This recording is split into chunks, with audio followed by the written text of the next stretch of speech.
81 নম্বর সূরা সূরা আত তাকবীর মক্কি সূরা। এটার আলোচ্য বিষয় হলো কিয়ামতের ঘটনা বা কিয়ামতের সময় কী কী ঘটবে এটা আলোচনা করা হয়েছে। আর জিবরাইল আলাইহিস সালাম সম্পর্কে আলোচনা করা হয়েছে। তারপর লাস্টে যারা সঠিক পথ চায়, সত্য পথে আসতে চায়, কোনটা হকের পথ, কোনটা এই পৃথিবীতে আমাদের সত্যের দিকে নিয়ে যাবে। কেউ যদি ওইভাবে চায় যে আমি সঠিক পথ চাই, তাহলে আল্লাহ তাকে সঠিক পথ দেখাবেন। যে যেই পথ চাইবে, ভালো পথ চাইলে আল্লাহ তাকে ভালো পথ দেখাবেন, এই বলা হয়েছে। তাহলে আমরা যদি দেখি, এখানে আয়াত আছে 29টা আয়াত। 1 নম্বর, যখন সূর্য গুটিয়ে নেওয়া হবে, সূর্য গুটিয়ে নেওয়া হবে, সূর্যের যে বন্ধন, পৃথিবীতে যে সূর্যের যে বন্ধন আছে এটা থাকবে না, এবং সূর্যের যে আলো তাপ এগুলো থাকবে না। এটাই বলছে ক্ষমতা, সূর্যের যে ক্ষমতা এটা ধ্বংস করে দেওয়া হবে। যখন তারকারা চারদিকে বিক্ষিপ্ত হয়ে যাবে, এই যে তারকার যে বন্ধন, এগুলোর একটা সিস্টেম অনুযায়ী কক্ষপথে যার যার অবস্থানে আল্লাহ রাখছে, ওগুলো সব এলোমেলো হয়ে যাবে, কোনো কিছু থাকবে না ঠিক যাবে।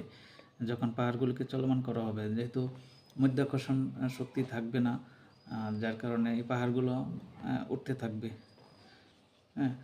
তারপরে যখন 10 মাসের গর্ভবতী উটনিগুলোকে তাদের অবস্থার উপর ছেড়ে দেওয়া হবে। এই যে এটা যেহেতু মক্কায় যেগুলো গর্ভবতী উট, এটার জন্য স্পেশাল নজর রাখা হতো, খাতির যত্ন করা হতো। মানে তাদের একটা মহা উৎসব বা সৌভাগ্যের ব্যাপার, বা এটা খুবই বড়, সবচেয়ে গুরুত্বপূর্ণ আনন্দের ব্যাপার ছিল তাদের কাছে, যে যদি উট গর্ভবতী হতো, এটার জন্য তারা সবাই খুশির বন্যা বয়ে যেত, এত গুরুত্ব দিত। কিন্তু কিয়ামতের সময় এগুলো কোনো পাত্তা থাকবে না, এগুলো মানুষ মনোযোগ দিবে না, অথচ এটা ছিল তাদের জন্য সবচেয়ে গুরুত্বপূর্ণ একটা বিষয়। যখন বন্য পশুদের চারদিক থেকে এনে একত্র করা হবে, পৃথিবীর সকল প্রাণী একসাথে হয়ে যাবে। দেখা যাচ্ছে যে এমনিতে আমরা দেখি বাঘ মানুষ পাইলে মেরে ফেলে, অথবা সিংহ বা যে কোনো জন্তু হিংস্র, ওই সময় এরকম একটা অবস্থা হবে, মানে ভয়ানক জন্তুগুলো কাউকে আক্রমণ করবে না, এরকম একটা সবাই এভাবে ভীত অবস্থায় চলতে থাকবে। যখন সমুদ্রগুলোকে আগুন ধরিয়ে দেওয়া হবে, এই যে সমুদ্রের পানি দিয়ে আমরা আগুন নিভাই, পানি দিয়ে আগুন নিভাই, কিয়ামতের সময় এরকম ভয়ানক অবস্থার সৃষ্টি হবে। পানির ভিতরে কিন্তু, পৃথিবীর অভ্যন্তরে কিন্তু গলিত লাভা, পাথরের, লোহার বা বিভিন্ন ধরনের ধাতু, এই অবস্থায় আগুনের মধ্যে কি পানিতে অক্সিজেন থাকে, অক্সিজেন একটা অক্সিজেন আগুন জ্বালায়, হাইড্রোজেন নিভাই না, অক্সিজেন নিভাই, হাইড্রোজেন জ্বালায়। এই ধরনের ভিন্নধর্মী দুইটা, আল্লাহ এটাকে পানি হিসাবে একসাথে করে পানি করে দিছে। আবার ওই সময় হবে কি, দুইটা আলাদা হয়ে যাবে, এবং পানিতে এত তাপমাত্রা হবে যে ওখানে আগুন লেগে যাবে কিয়ামতের সময়।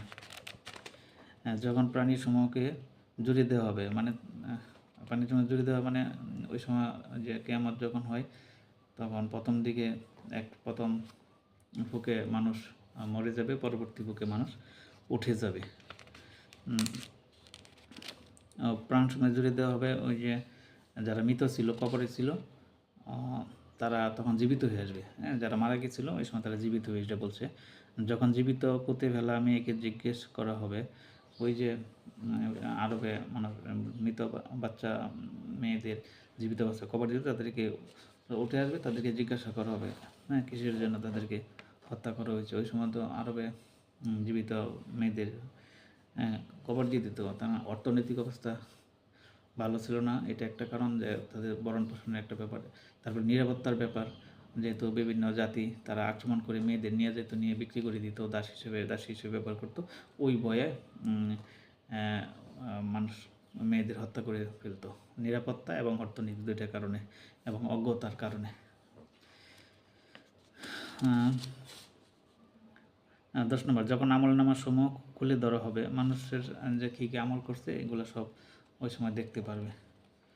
যখন আকাশের পর্দা সরিয়ে ফেলা হবে না, আকাশে কোনো কিছু, এখানে তো বন্ধন আছে, এই যে কোটি কোটি নক্ষত্র, গ্যালাক্সি এগুলো আছে, এগুলো কোনো কিছু থাকবে না, সব কিছু ধসে পড়বে, সব ধ্বংস হয়ে যাবে।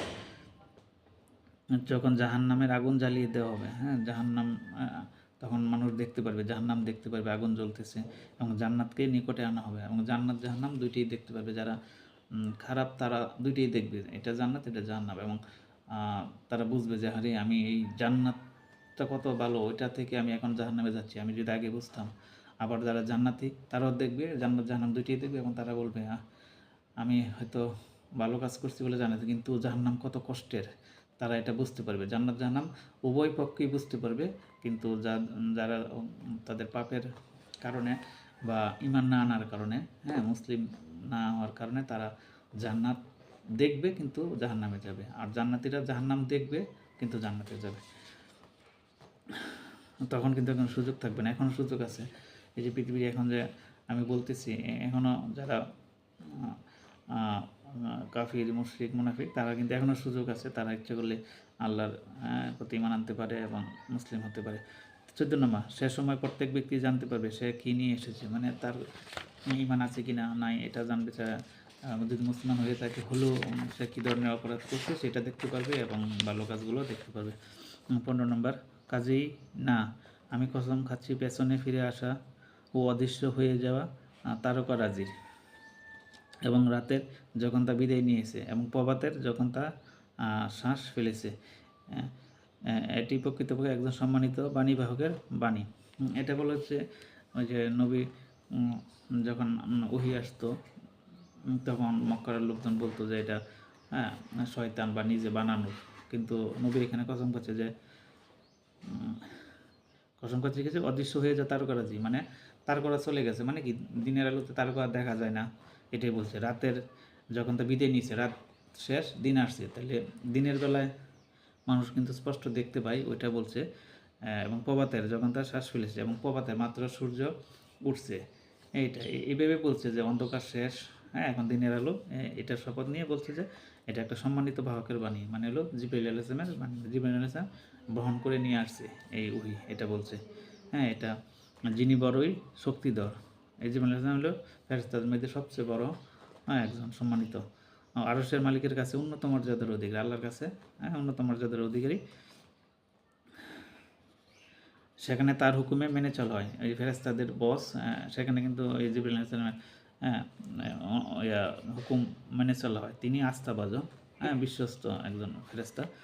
22 নম্বর, হে মক্কাবাসীরা, তোমাদের সাথী পাগল নয়, হ্যাঁ, বলতেছে এই মক্কাবাসী তোমাদের সাথী পাগল, তারা পাগল বলতো নবীকে। সেই বাণীবাহককে দেখেছে উজ্জ্বল দিগন্তে, সেই বাণীবাহককে দেখেছে উজ্জ্বল দিগন্তে, নবীজি কিন্তু দিনের বেলায় দেখছিল, হ্যাঁ, আরশ পর্যন্ত একেবারে জমিনে পর্যন্ত জিবরাইল আলাইহিস সালামকে নবী জিবরাইল আলাইহিস সালামকে দেখেছিল, এটার বর্ণনা দিচ্ছে।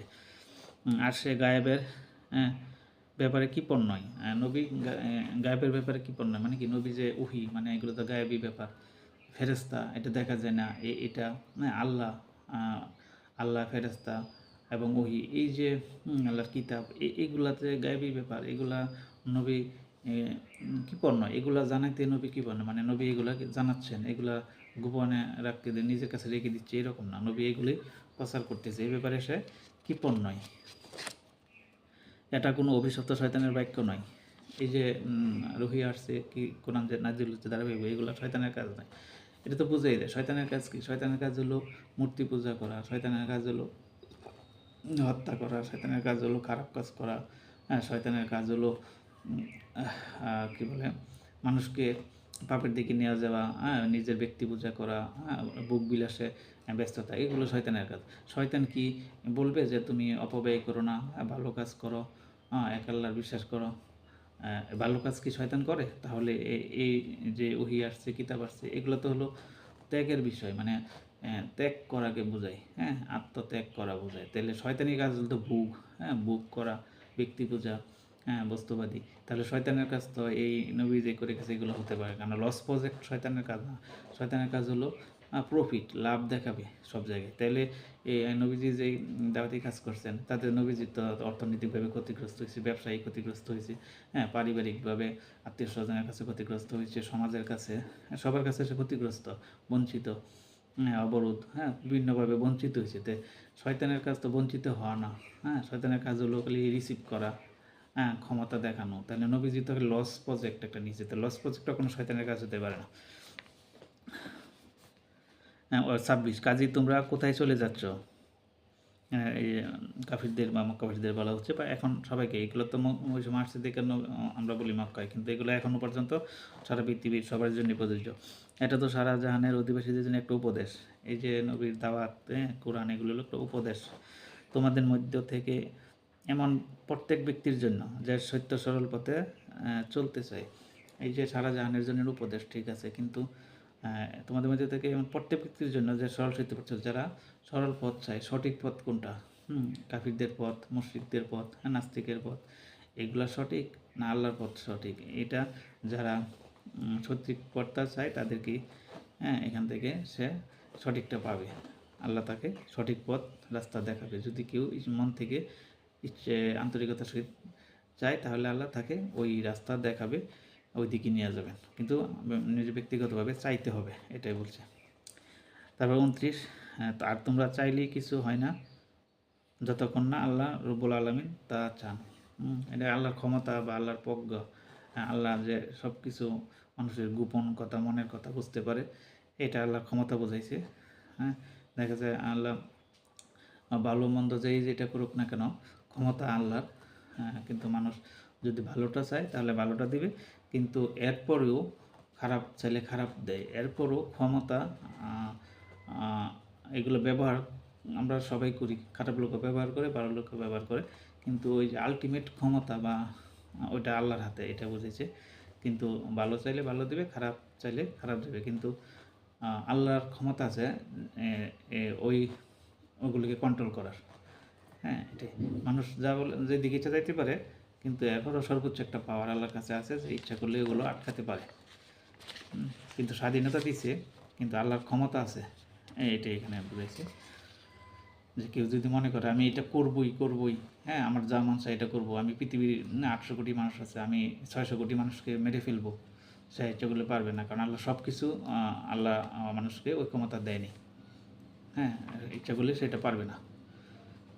মানে মানে মানুষ যা ইচ্ছা দেবে না, হ্যাঁ, যা ইচ্ছা অনেক কিছু পারবে, এরপর একটা লিমিট আছে। হ্যাঁ, এটা ওই আল্লাহ ওই সুযোগটা আল্লাহর হাতে। আল্লাহ ইচ্ছা করলে এটা করতে পারবে, না তো পারবে না, কিন্তু আল্লাহ তো সব কিছু খারাপ করতে দিবে না। মানে একটা লিমিট আছে, কিন্তু ক্ষমতা আল্লাহর আছে, আল্লাহ যদি চায় তাহলে ওইটা করতে পারবে। হ্যাঁ, যেমন ভালো কাজ, হ্যাঁ, সর্বোচ্চ যাহা মন চাই ভালো কাজ করতে পারে। হ্যাঁ, এটা কোনো বাধা নাই, কিন্তু ক্ষমতাটা আল্লাহর। হ্যাঁ, এটাই বোঝাইছে যে টোটাল ক্ষমতা আল্লাহর। হ্যাঁ, আল্লাহ এরকম না, আল্লাহ ভেবে কী বলে ন্যায় নীতি, হ্যাঁ, প্রজ্ঞা আমাদের চেয়ে আল্লাহর বেশি। এই জন্য আল্লাহ কোনটা করতে দিবে, কোনটা করতে দিবে না, ওইটা আল্লাহর জ্ঞান আমাদের চেয়ে অনেক বেশি। এই জন্য আল্লাহ যেটা ভালো মন্দ করে একজন মানুষের জন্য, সেটাই করেন। এখন মানুষ অনেক সময় এমন কিছু চায় যেটা তার জন্য ক্ষতিকর। অনেক সময় দেখা গেছে মানুষ এমন একটা কিছু চাইছে, একটা চাকরি করতে গেছে, চাকরিটা পায় নাই, সে হয়তো মনে করে আল্লাহ আমাকে দেয় না, আমার জন্য এটা ক্ষতিগ্রস্ত হয়ে গেলো, কিন্তু পরবর্তীতে দেখা গেছে সে এমন একটা চাকরি পেয়েছে বা এমন একটা ব্যবসা করছে, সে আগেরটা আসতে বেশি পেয়েছে। তাহলে তো এখান থেকে বোঝা যায়, বাস্তব জীবনে আমরা তো দেখি যে আমরা মনে করি যে আল্লাহ আমার ক্ষতি করছে, কিন্তু দেখা গেছে এটা আরও বেশি উপকার হয়ে গেছে। এই জন্য মানুষ নিজের ভালো মন্দ বোঝে না, আল্লাহই আসলে বুঝে। এই জন্য আল্লাহ আমাদের ভালো কাজের চেষ্টা করতে হবে, ভালো কিছু চাইতে হবে, চাইলে আল্লাহ আমাদের ওই দিকে নিয়ে যাবে। ইচ্ছাটা, নিয়তটাই মূল বিষয়। আর ক্ষমতা আল্লাহর, এটা মাথায় রাখতে হবে। তাহলে এই পর্যন্তই, আল্লাহ হাফেজ।